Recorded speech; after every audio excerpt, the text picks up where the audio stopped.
135.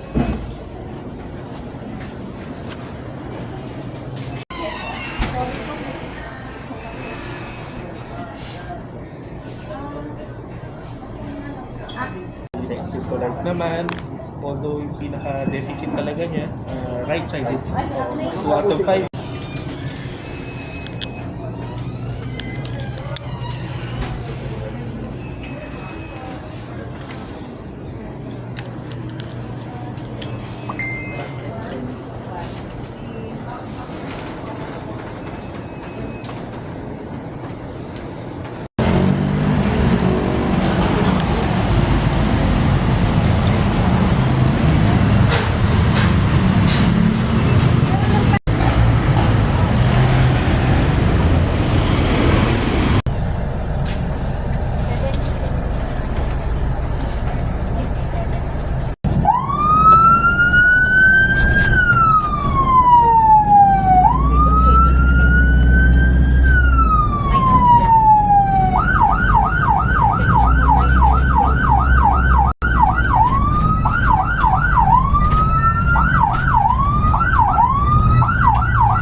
Sir, harap ka sa akin ha.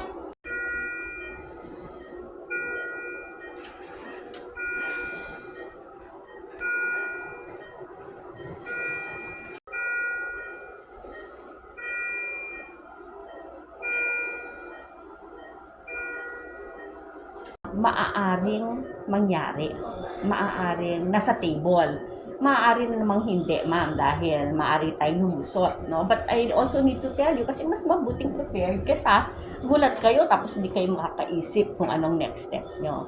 Hindi ho ba? So, yun po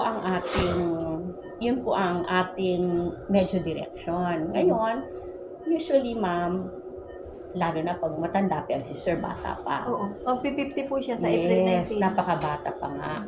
Pero usually, ma'am, pag mas matatanda, I am not too aggressive kasi left brain. Kasi yan na yung comprehension brain and speech brain, no? So, at may stroke talaga malaki. So, survival, yes. Survival, definitely. Kung gagawin natin yun, magsusurvive. Hemicraniectomy, no?